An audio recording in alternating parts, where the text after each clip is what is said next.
Hello, everybody. We will just wait for everybody to come in. We'll give it a couple of minutes. But welcome to today's event. Hope you're enjoying the sunshine. I am.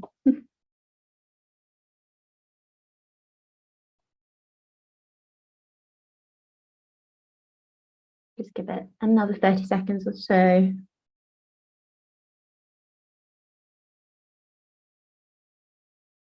Lovely. Okay. Hi, everybody. I hope you're well and welcome to today's live virtual event hosted by historian Pippa Catterall. As we all know, this Saturday is King Charles's coronation. I'm sure you're all as excited as I am to watch it and to celebrate this weekend. I can't wait to see what you all get up to in your homes to kind of celebrate and mark this occasion.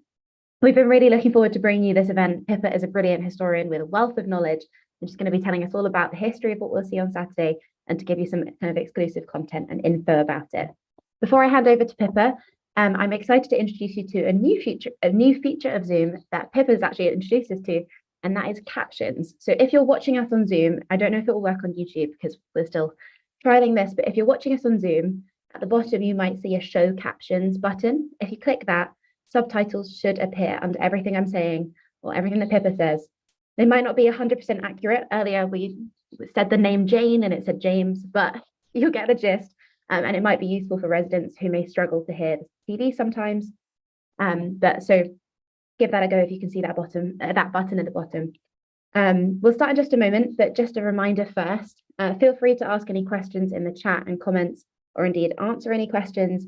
But this is a really interesting talk and there's a lot. I already have a few questions, so really excited to ask those. We'll ask them all at the end to Pippa. So if it's not answered on the way through, we're not ignoring you. We'll just do a Q&A at the end.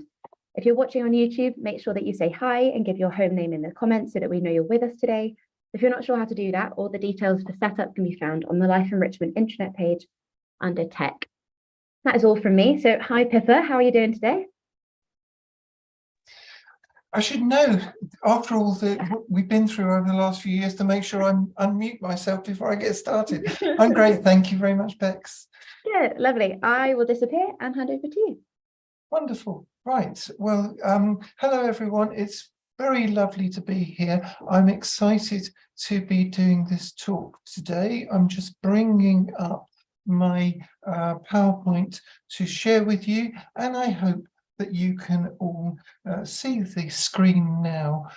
So greetings to those of you all over the country, and I look forward to hearing your comments and questions at the end of this talk. Well, as you know, on the 6th of May 2023, King Charles III will be crowned at Westminster Abbey. In this talk, I'm going to try and put that moment in some kind of historical context, using that history to trace the elements of the coronation ceremony and to look both backwards at coronations in the past and forwards to what we can anticipate this coming Saturday. In your screen at the moment, you should be able to see St. Edward's crown, which is, I suppose, in some ways, one of the stars of the show. This is a crown which is only ever used at the coronation. It is the 7th time it will be used on this occasion. It was first used in 1661 to crown Charles's namesake, King Charles II, on the restoration of the monarchy. And the crown had to be reproduced, especially for that occasion, since during the Commonwealth, the royal regalia, with one important exception, which I'll come on to later on, was all disposed of or melted down.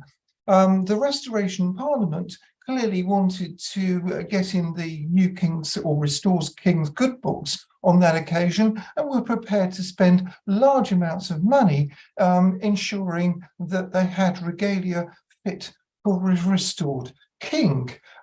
So as we go through, most of the pieces that I will be referring to date from 1661 or later, though, as in this case, they're sometimes modelled on previous pieces of royal regalia. In this case, it's called St Edward's crown because it was modelled on a crown which was apparently used in the medieval period, dating back to King Edward the Confessor in the 11th century.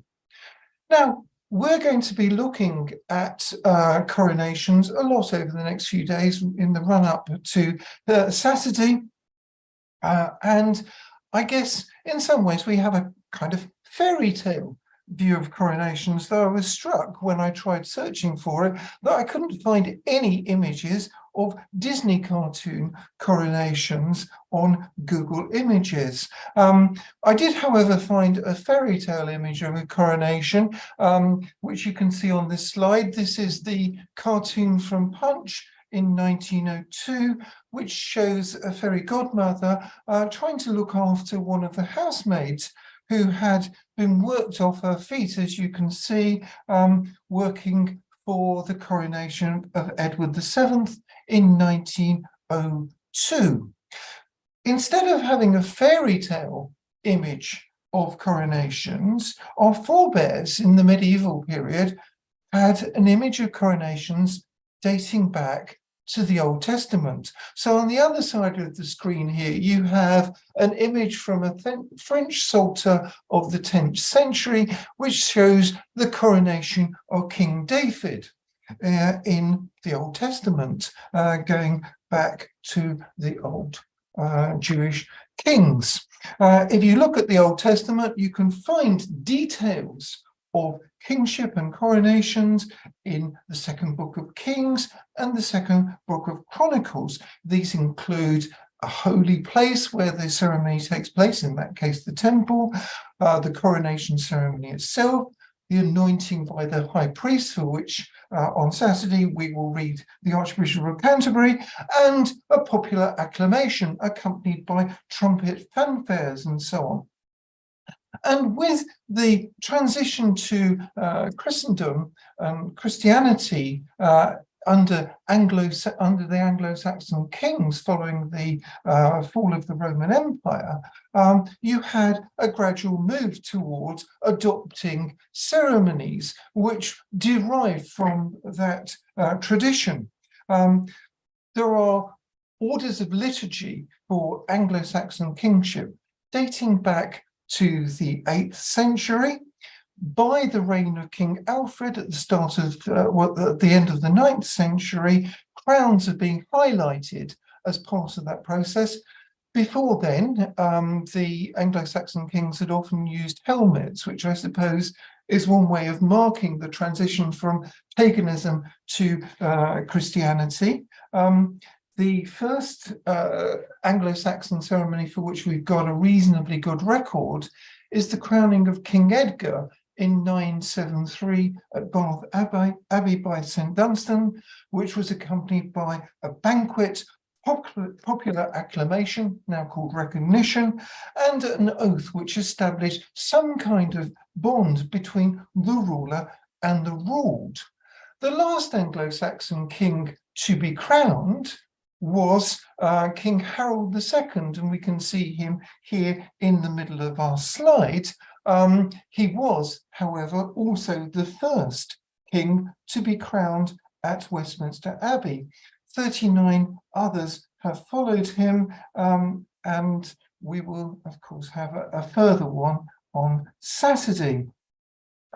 There are 2 points to bear in mind from this early part of the history. One is that it establishes the centrality of the religious rites as part of the coronation process, and that in turn establishes the legitimation of the king under God. And secondly, that this process of legitimation is really important when you have a potential range of claimants for the throne, as indeed was the case in 1066. the rites become further embedded in a series of rather beautiful liturgies, as you can see here. This is the Liber Regalis, which is held in the archives of Westminster Abbey, and it's a 14th century liturgical guide to how to conduct coronations.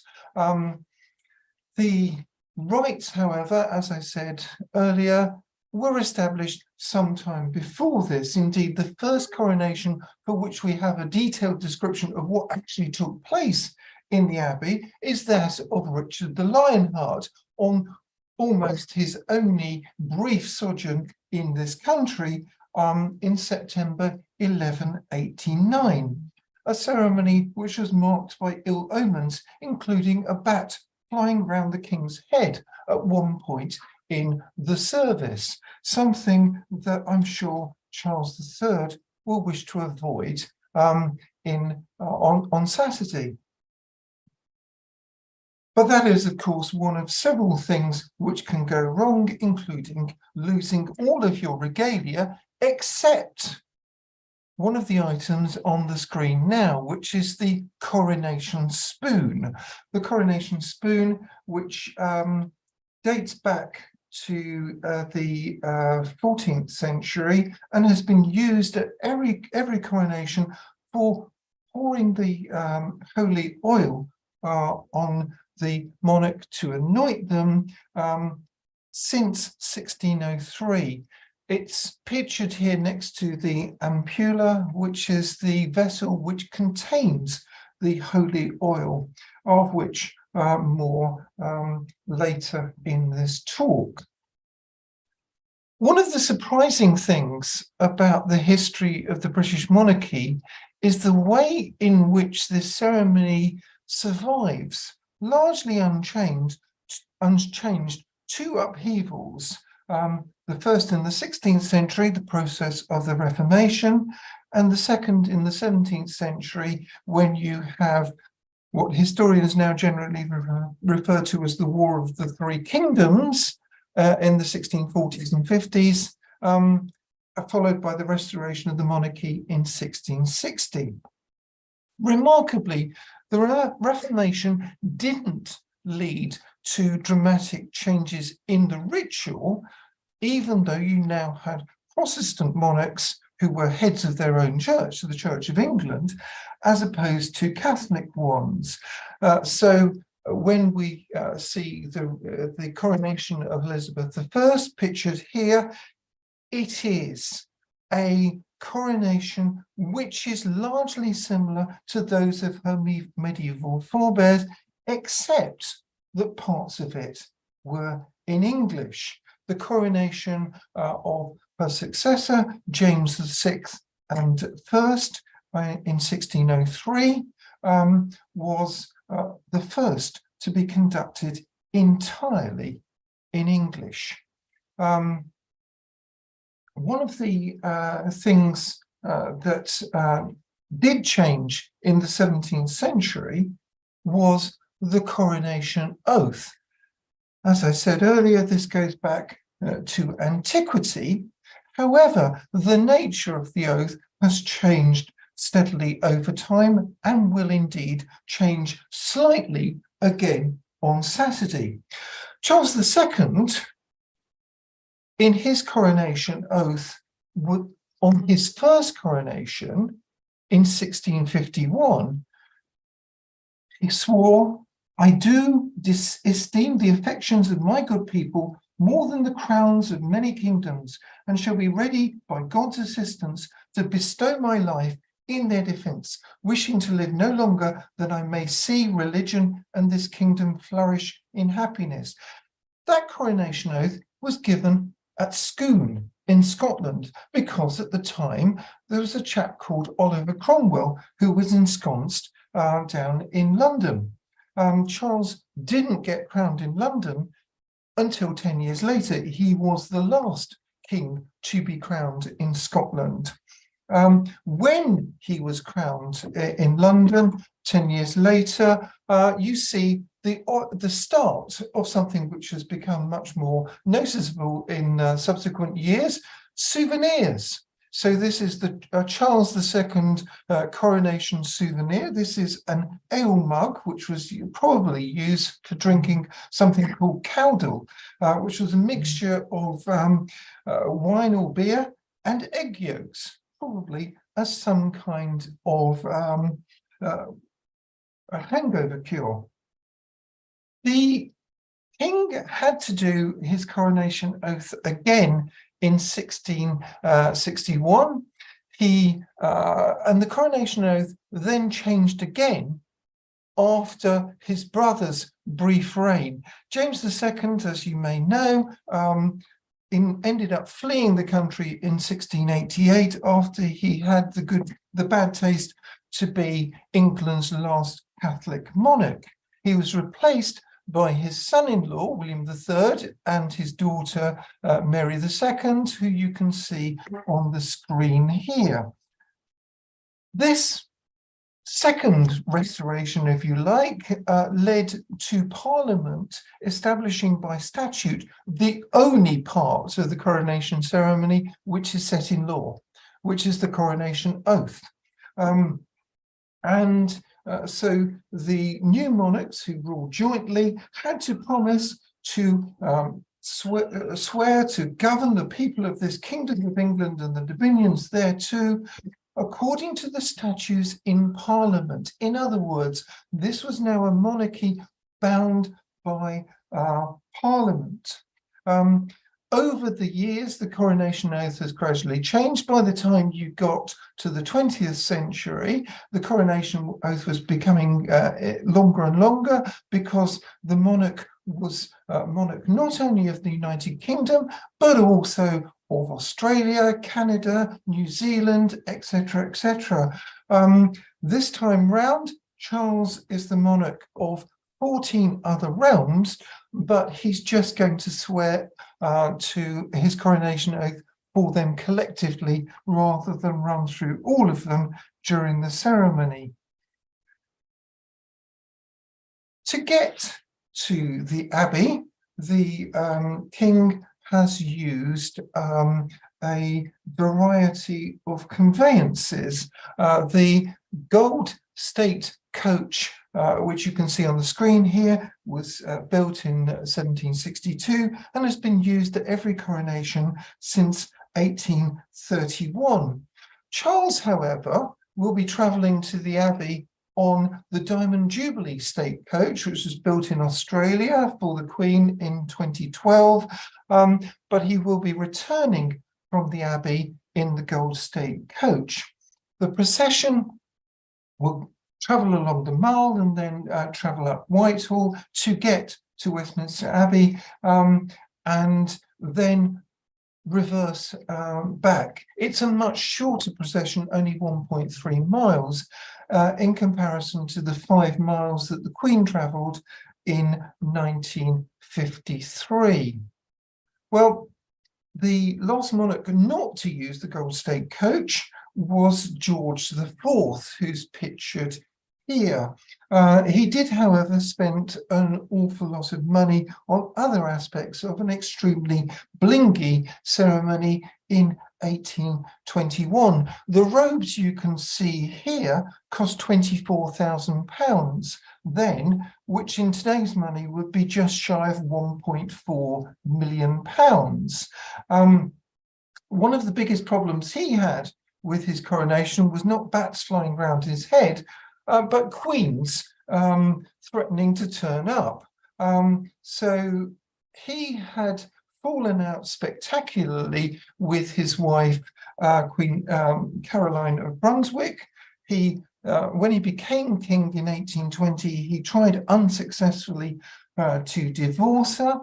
This cartoon shows Queen Caroline trying to turn up to the Abbey dressed as Boadicea. She did indeed turn up at the Abbey in 1821, only to find all the doors locked. Happily for the king, she died shortly thereafterwards. He lived another 10 years, and found himself having, at the end of that 10 years, to break his coronation oath to, as he thought, to uphold the Protestant religion by allowing for Catholic emancipation. He was succeeded by his younger brother, William IV, who didn't want a coronation at all, but was eventually persuaded to have a much more modest affair in 1831, dropping the coronation banquet, which had been held in Westminster Hall since 1189. He was succeeded by Queen Victoria, and when that happened, you had quite a lot of debate about whether the coronation should indeed continue. In 1838, Earl Fitzwilliam declared coronations were fit only for barbarous or semi-barbarous ages, for periods when crowns were won and lost by unruly violence and ferocious contests. So one of the reasons why Elizabeth I had such a splendid coronation was to establish her legitimacy after her own father had declared her to be illegitimate. Fitzwilliam claimed, therefore, that it didn't actually matter anymore, when the monarch's legitimacy was no longer in doubt, and that there was simply no point in having a coronation. Nonetheless, coronations have continued in Britain, although the United Kingdom is now the only European monarchy which continues to have coronations.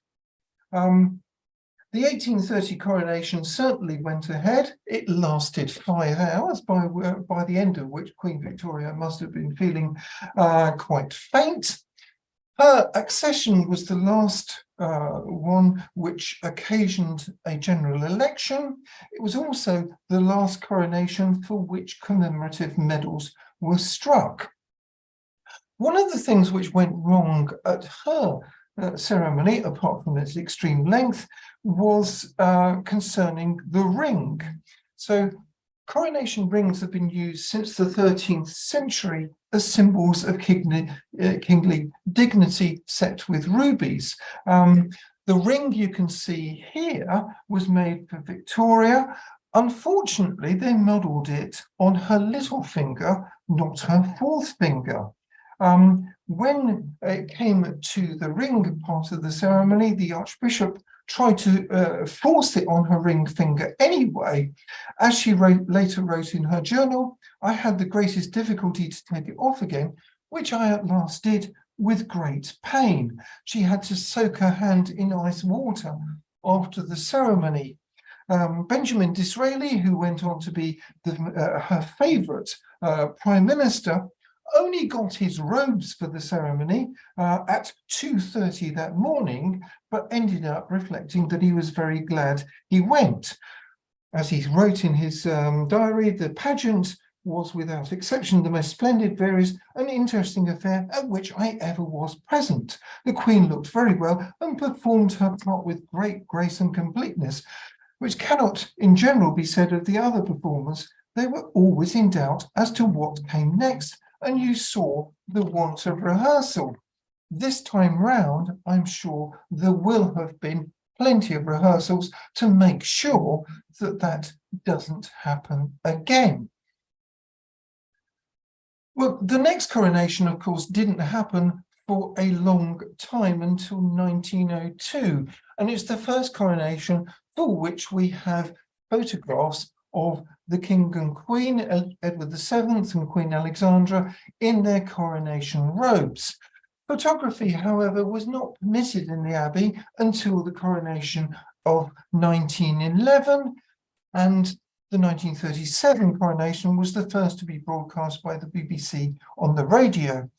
As you will all, I'm sure, be aware, the 1953 coronation was the first to be televised live, watched by an estimated 27 million people. Bank holidays didn't exist before the 1870s, so again, the 1902 coronation was the first to have bank holidays associated with it. There were actually supposed to be 2 that year, but because the king fell ill, then the coronation had to be postponed for a month or so. In the end, people only got a half-day holiday. The length of the ceremony was cut down by getting rid of the amount of homage people had to do. So in 1838, all the peers in turn pledged homage to the Queen in a kind of medieval act of fealty. From 1902 onwards, only the senior peer of each rank had to do that, saving much time. And this time round, the Prince of Wales will do that for everybody. There were a few other things which went wrong at the ceremony. Archbishop Frederick Temple appeared to drop the crown at one point. He also put it on the king's head back to front, something which also happened to George V a few years later. The sermon by the Archbishop of Canterbury was dropped when George V was crowned in 1911, but will be revived this year. Another change at the start of the 20th century was that you had a greater range of standard bearers, with, for the first time, a standard bearer for Wales. And the emblems of India and Africa were woven into Queen Mary's dress in 1911 as well. One practice which was dropped in 1911 was that of granting clemency to certain prisoners. As the cabinet memorandum put it, the practice, quote, led to few expressions of gratitude from those who benefited from it and grumbling from those who did not. So much for the backdrop to all of this. So let's move on to what happens during the ceremony itself. At the heart of it is the coronation chair, which you can see here. It was constructed to house the stone of Scone, which was taken or stolen, depending on which side of the border you come from, by Edward I in 1296. And was first used, the chair itself was first used in the coronation of his son Edward II in 1308. The coronation's also taken place on this Cosmati pavement of Westminster Abbey since that date. The stone of Scone, of course, has returned to Scotland since then. The first time it returned to Scotland was in 1950. It was stolen by 4 Scottish nationalists on Christmas Eve, 1950, taken north in a Ford Anglia. Some of you will remember what those look like, and gradually hunted for until they deposited at Arbroath Abbey in memory of the Declaration of Arbroath of 1320, and you can see it here being rediscovered in April 1951, by which time the miscreants had repaired the stone because they actually broke it in the process of taking it away from the abbey. No charges, you will be pleased to know, or maybe not, were preferred against them. And the next time the stone moved north was on the 700th anniversary of Edward I taking it south in 1996, but it will have been brought south again for this ceremony. The stone, it is claimed, gives the coronation a link to the Holy Land, the template, if you like, of this whole process, because there are various claims of its antiquity, linking it to ancient Egypt or to Joseph of Arimathea, the man who provided the tomb for Jesus after the crucifixion.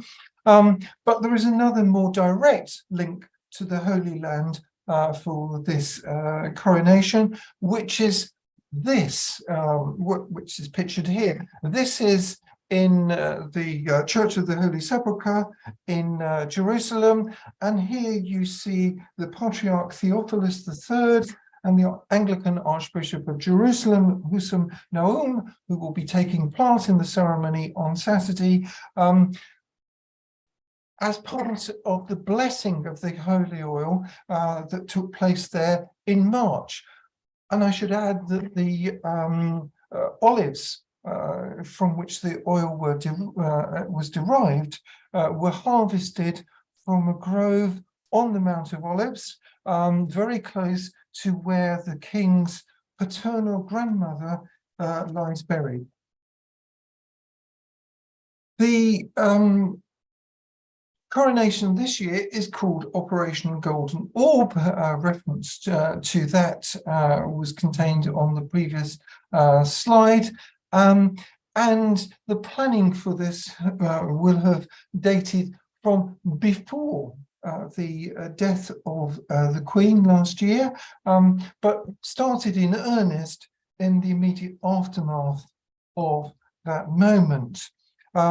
As you can see from the quotation here from an early comment on that in a press office from the palace, the intention was set out very early on that the king will be a king for all people, all of his peoples. Britain is a community of communities, and the king has long established his desire to reflect that once he became monarch. That's partly reflected in the Cross of Wales, a new piece of ceremonial kit, if you like, which will appear at the start of the procession. Set in the Cross of Wales, which you can see on your slide here, are two pieces of the true cross, the cross on which Christ was allegedly crucified, given to the king by Pope Francis. So this is a way of incorporating the Catholic traditions and indeed the Catholic subjects of the king into the ceremony, as well as reflecting on his long history as the Prince of Wales. The other way in which the king is hoping to be a king for all peoples and for a community of communities is by ensuring that 850 people who are recipients of the British Empire Medal for their work to charity will be in the Abbey to attend the coronation. They will be taking up nearly half of the seats in what is a reduced attendance ceremony this year, about 2,000 people attending compared to the 8,000 people who attended in 1953. This is one of the ways in which the coronation will be changing. As you can see on the slide here, this quotation comes from a palace press release of the 11th of October about looking forward to the future whilst being rooted in these rituals and traditions that I've been talking about. One of the processes of going through the preparations for the ceremony was what's called the establishment of claims. In the past, there's actually been a claims court held to establish who has the right to participate in the ceremony. And this is a complex process going back to medieval times. There are about 200 people who state claims to participate in the ceremony, a process which was then winnowed down to the list of people who you will find represented in the order of service, which is now published on the Church of England website. The preparations also involve cleaning crowns, restoring the coronation chair. As you can see here, some work being done to the gilt on the lions on which it stands, which were first in this iteration first established in 1727, and making sure everything is as good as it can be for the ceremony. There's also, of course, preparations amongst those people who are invited to attend. Lots of peers have lovingly preserved the coronation robes handed down to them from their forebears, which haven't seen the light of day since 1953. So the Lord Great Chamberlain complained that he won't be able to wear his coronation robe and coronet, which had been lovingly kept in top condition in the attic, because this time round peers have been requested to wear only their parliamentary ermine that they wear for the state opening of Parliament or standard business attire. Indeed, the palace has gone out of its way to signal inclusivity in the process. For instance, in the invitation sent to the Commonwealth of Australia, they indicated that Indigenous Australians are very important to be included, and attendees will also include from New Zealand the Maori King, Kingi Tuatia. The final part of the ceremony, of course, is when the king leaves the abbey, and at that point he will not be wearing St. Edward's crown that we saw earlier. Instead, he will be wearing the imperial state crown, and his consort, Queen Camilla, will be wearing Queen Mary's crown, which is different from previous occasions. The decision to wear this seems to have been taken in order to avoid a conflict with with India, because of the setting of the Koh-i-Noor diamond in the Queen's state crown, which was worn by the Queen Mother at the coronation in 1937. So instead, Queen Mary's crown, constructed for Queen Mary earlier in the 20th century, will be worn. The ceremony involves a series of key processes, and as I said before, these have all been set out in various forms dating back to Anglo-Saxon times. So it starts off with the recognition, coronation oath. The king will also swear the accession declaration oath, which normally is done at the first state opening of Parliament after the accession to the throne, because there hasn't been a state opening of Parliament since Charles became king. He'll do it as his coronation instead. And this is required by the Act of Union with Scotland of 1707.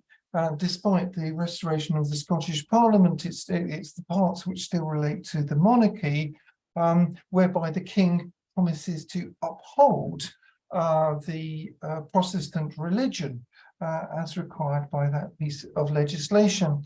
You then get the anointing, which is the only part of the ceremony which is held in private, at which the king will exchange his rich robes for a simple white shirt and be anointed with the holy oil that we saw earlier by the Archbishop of Canterbury. So here we see the Queen under her anointing canopy from 1953. As has been common since the coronation in 1727, that process will be accompanied by Handel's Zadok the priest. the imperial state crown, which will be worn when the king leaves the abbey, is shown here, which will be after the whole process set out on the slide here is undergone. The anointing, the investiture with all the various regalia, the crowning and enthronement, the homage to the king, the crowning of his consort, the act of communion, and then the departure. All of this will be accompanied at various stages by new pieces of music, some which have been specially composed for the occasion. Afterwards, the king will return to Buckingham Palace. Unlike in 1953, when the procession took a route of 5 miles and took 45 minutes to pass each particular point, it will be relatively short. It won't take 2 hours on what was then a showery day. The weather forecast for Saturday is much better, I'm glad to say. And instead of the 24 bands we had 70 years ago, it will simply have 10 bands, and the procession will be a third of the length. It will also feature 4,000 military personnel drawn from across the Commonwealth. The coronation banquet has been replaced by a televised coronation concert, which will be held at Windsor Castle on Sunday, which will include community choirs and amateur singers from across the UK, including refugee choirs, NHS choirs, LGBTQ choirs, deaf signing choirs, again, all token of the King's determination to be inclusive of the people in his realms. The King is likely to follow the pattern of 1937 and 1953 and follow up the process on the balcony. And on the slide here we can see the Queen with her mother after the coronation in 1937. The King will follow that with broadcasting a short address. However, unlike in 1953 and dating back to 1902, there are no plans to conduct a coronation review of the fleet. I'm going to conclude my remarks with 2 memories of the coronations in 1937 and 1953. So earlier that day, before this photograph was taken, George VI recalled, "We were woken up very early, about 3 a.m, by the testing of the loudspeakers which had been placed on Coronation Hill. One of them might have been in our room. Bands and marching troops lining the streets arrived at 5 a.m, so sleep was impossible. I could eat no breakfast and had a sinking feeling inside. I knew that I was to spend a most trying day and go through the most important ceremony in my life. The hours of waiting before leaving for Westminster Abbey were the most nerve-wracking. When he got there," and remember this, the King had a terrible stammer. So when he had to read out the coronation oath, he was alarmed to find the Archbishop put his thumb over the oath that he was supposed to read out. Later on, one of the bishops stood on his train, nearly causing George VI to fall over. These are things that Charles III, his grandson, will no doubt be hoping to avoid. From a less exalted level, here are the memories of James Wilkinson, pictured of his time as a 12-year-old choir boy in 1953. As you can see here in 1953, they practiced much more thoroughly than they seem to have done in 1838. And he talks about how gorgeous the Abbey looked, how excited they were, the kinds of things schoolboys do, like having a pillow fight in the dormitory, how they were all excitedly waiting for the Queen to arrive, and then just when they thought she had done, it was actually 4 cleaners coming in to sweep the carpet, ready for her arrival. What I haven't put here is his memory of people queuing up to visit the Abbey afterwards, and he, as a choir boy, collecting sweets from people in the line to make sure that they got something good out of it for their labours. I hope that many of you may have fond memories of the past coronation, and if not, I hope that we will all have fond memories to store away of the coronation we look forward to on Saturday. Thank you very much for listening. Hello, Pippa. Hi. That was amazing. That was so fascinating. I'm enthralled the entire time. If you want to stop sharing your screen, I will do, yes. We will shoot you some questions. If anybody's got any questions, I'll just look over on YouTube as well. If anybody's got any questions, please get those in and we'll ask Pippa in the next kind of 15 minutes or so. Or indeed, as she said, if you'd like to share any memories of if you remember the Queen's coronation, or even the coronation before that, then please do share them. We would love to hear if you have any memories. So there have been a couple of questions on the chat and a couple of comments as well. There are lots of people saying how fascinating and brilliant it was. So thank you very much.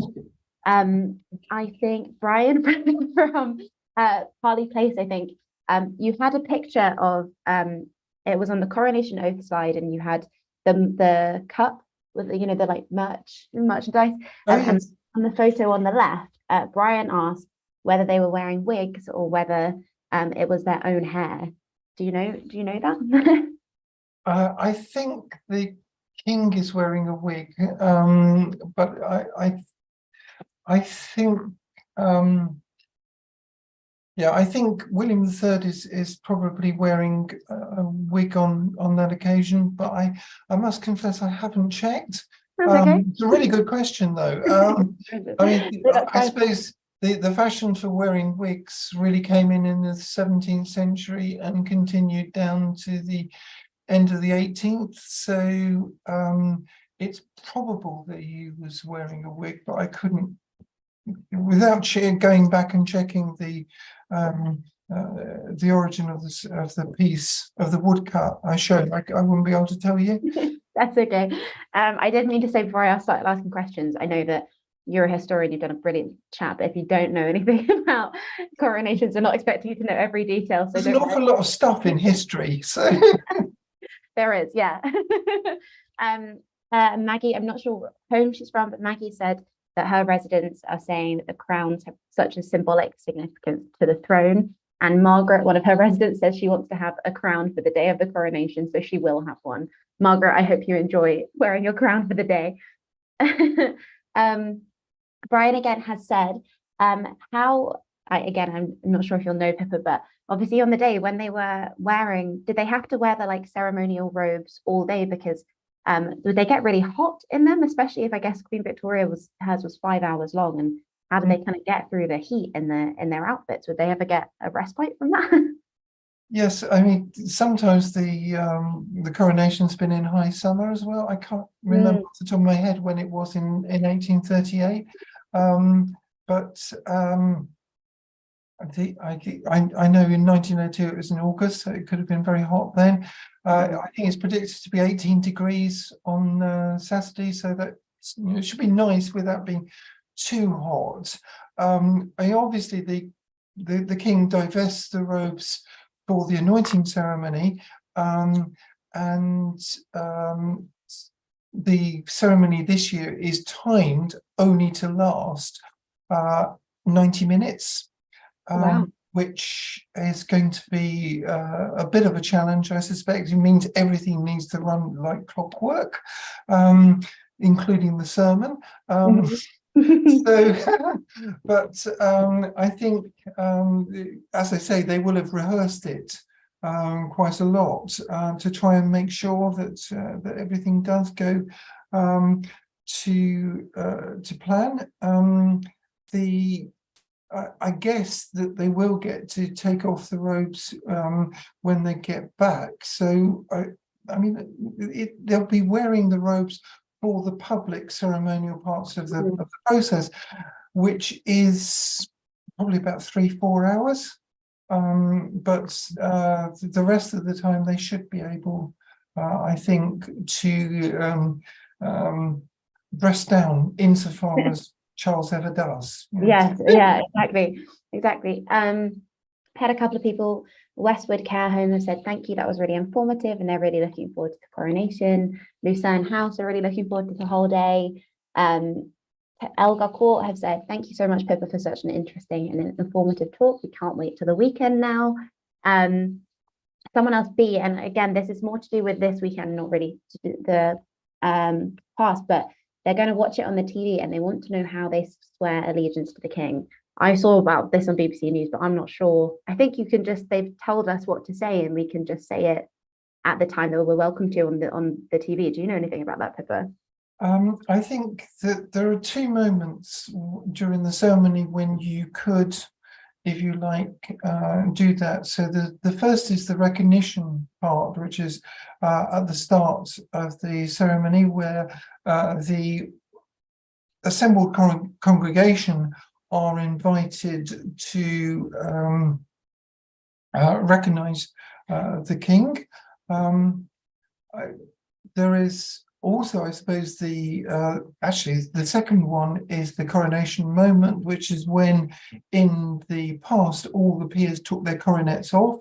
So as the crown went down, hopefully the right way around this time, all the peers take their coronets off. And if you watch the video of the coronation in 1953, you can see the two things happening simultaneously. And then the third point is when the Prince of Wales gives the act of homage on behalf of everyone. I suppose you can, if you like, virtually participate in that. If you look at the order of service, which I must confess I didn't learn this off by heart to make sure of precisely what to do, I think it's either as the Prince of Wales is doing that or immediately afterwards there is a moment when you can do that. But I will send Bex the link to the order of service, which you can then send around to all the homes. So if people want to be following what's supposed to be happening, then you can have that ready for you in the comfort of your own homes. Yes, perfect. There's also a lot of information, I think, on the BBC website. I got right into a hole the other day of reading what's happening the weekend. So check out the BBC website as well. I'll circulate some stuff later on. A couple more questions for you, if that's okay. Pippa. Why is the service reduced this year? Why is there only 2,000 people? Do you know?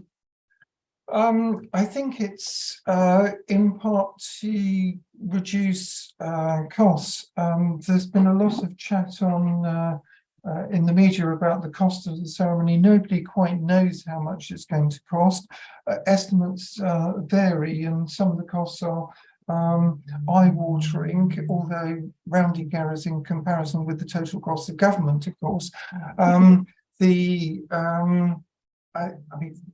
estimates of costs are around the kind of cost of a presidential inauguration, of the Trump variety in 2016.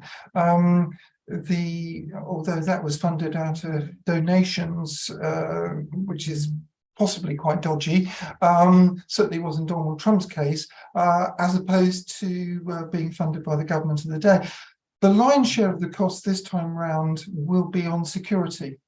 So something like 60% of the cost will be security, and that's and the security arrangements are much tighter than they were in 1953. That's understandable, and they would have apply to any kind of Yeah. ceremony of this kind. But I think because of that increased cost, the palace has decided that they want to cut it down. They also want to reduce the ceremonials. So there are only going to be 50 seats for peers and 50 seats for MPs. The king is making it very clear. This is about the monarchy, and the monarchy as a body above the hue and cry and strife of party conflict. After all, we've gone through a very divisive period in this kingdom's history over the last few years. And without making any judgments about that, I think the king is trying to say, okay, that's for them on the other side of Parliament Square. This is about trying to provide some kind of unity. And that's why there's so few places for MPs, so few places for peers, and so many places for people who are seen as representative of the nation at its best. Yeah, and it's lovely. I think a lot of our homes and stuff are planning garden parties and stuff and welcoming the community in. So it really is a lovely opportunity for kind of uniting the country and uniting the local community as well. So that will be just such a nice opportunity for that. Getting lots more thank yous on the chat here, Pippa. Thank you for an illuminating talk, incredibly informative, such an extremely interesting chat. So thank you very much.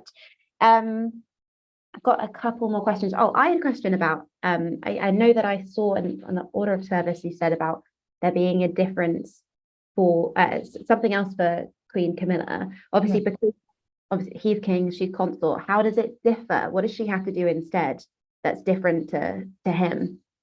There's not very much which is different. So she still gets the crown, and as I said, it's Queen Mary's crown, not the Queen Straight crown as in the past. There's still a ring provided. There's still various bits of regalia, different regalia. In this instance, she still participates in the communions service. It's basically slightly different regalia and slightly different liturgy. She still has to make some promises to as part of her role. And again, those promises, whilst they don't have the antiquity going back to the Old Testament that I was talking about earlier, are ones which have been established by custom and practice over the years. But the oaths that she swears are not set in statute like the ones that the king has to do. So the accession oath and the coronation oath are both required by statute. Nice. Okay. Interesting. Yeah, I just thought because obviously it's a coronation for the two of them, but I presumed that his would be a bit more. Well, his is, if you like, more important, and it's the high point of the process. But she is being recognised as well, and she has a role as well, and so it's part of that, if you like, rite of passage whereby this is enacted and established and legitimated. Yeah, amazing. Do I have a couple more questions, but we're running out of time, so I just might ask one. I'm happy to carry on answering questions as long as people want to ask me. Yeah, I mean, we've still got 80 odd homes here, so why don't we keep going? If anybody has any other questions, please get them in. I have about 2 more, I think. Do you know if there were any monarchs that didn't have a coronation in England? Has it always been every monarch has a coronation, or is there any reason why there wouldn't have been? Well, it depends on how you count. So you could argue that Oliver Cromwell was a monarch, just not in the royal line, in the sense that the President of the United States is a monarch. Pretty much. I mean, more of a monarch in some ways than Charles himself. And so Oliver Cromwell wasn't crowned. He was offered a crown. He did sit in the coronation chair when he was appointed Lord Protector, though that was a ceremony held in Westminster Hall, I think both in 1653 and 1657. Off the top of my head, I can't remember whether his son, Richard, who succeeded him as Lord Protector on his death in 1658, was also crowned. There are two proper kings, if you like, who were never crowned. Many people will no doubt be able to guess one of them, Edward VIII, because of the abdication crisis. So the coronation, which took place in 1937 of George VI, was originally supposed to be the coronation of Edward VIII.